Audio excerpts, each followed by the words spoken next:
dilakukan penyelamatan perkembangan dinamika yang terjadi di dalam tubuh partai internal Partai Golkar, dan kami menghendaki agar benar-benar Partai Golkar bisa kembali eksistensinya.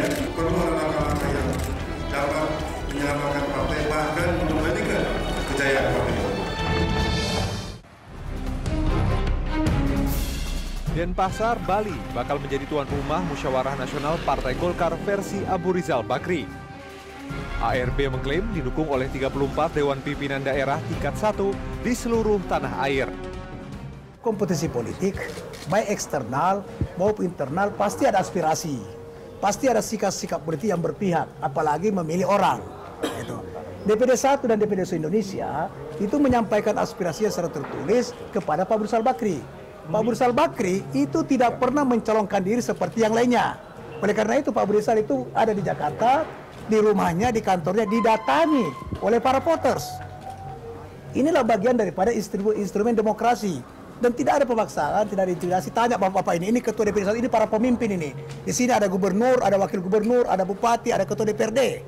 Tidak ada intimidasi, tidak ada tekanan. Mereka menyalurkan aspirasinya sesuai dengan hak politiknya, sesuai dengan haknya yang memiliki hak memilih. Sekarang menjadi persoalan adalah orang sebagian banyak bicara, tetapi tidak punya hak suara. Sementara pesaing kuat ARB, Agung Laksono disebut-sebut menguasai DPD tingkat 2. Namun ARB dan Agung Laksono yang telah membentuk Presidium Penyelamat Partai Golkar kemungkinan tak bertemu dalam satu panggung. Pasalnya kubu Agung Laksono telah menetapkan Munas akan dihelat pada Januari 2015 sesuai keputusan Munas Riau tahun 2009. Kita akan lanjutkan kembali. Ada dua Munas gitu kan ya. Sekarang ini paling tidak gitu kan. Ada dua Munas, satu yang beberapa hari, satu yang kemudian akan Januari. Akan jadi apa seperti itu?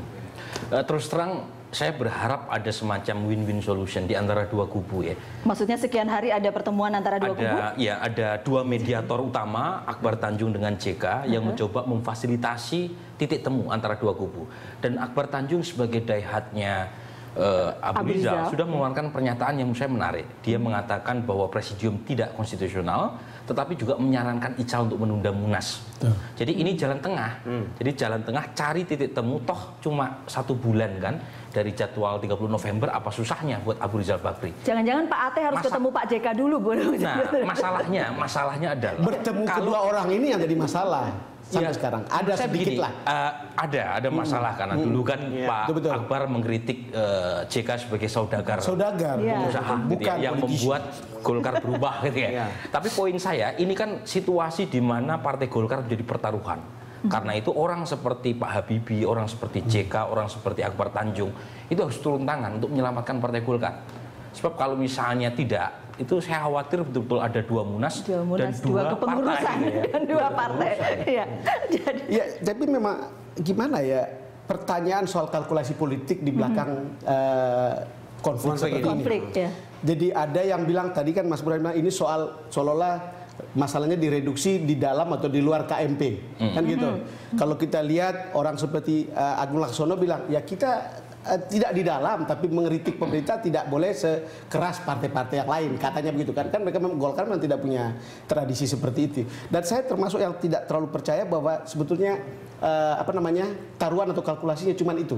Mungkin ada bacaan gitu dari Mas Kris atau dari Mas ada banyak, karena itu bisa dikaitkan juga, kecuali gizi juga janji-janji bahwa kira-kira beginilah, mudah saja bahwa begini, kalau di daerah, kamu kan sudah menjadi ketua DPD Golkar.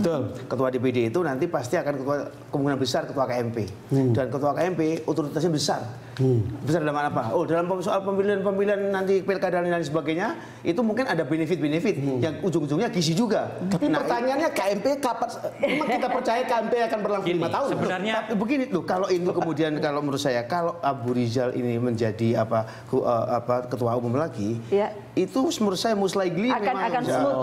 Sebenarnya di balik semua keributan politik itu selalu ada konflik masalah distribusi kekuasaan dan alokasi kekuasaan, termasuk menjadikan partai sebagai bargaining chip untuk posisi tawar baik politik, hukum maupun ekonomi gitu.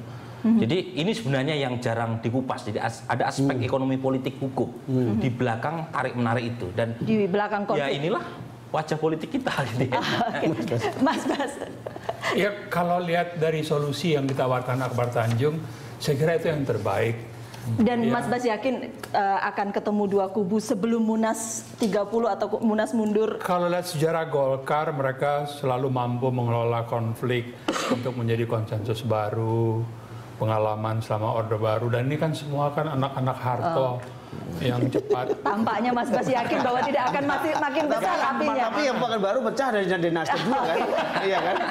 Iya. Kita akan lanjutkan sesaat lagi ya Bapak-Bapak. Kami akan kembali untuk Anda sesaat lagi.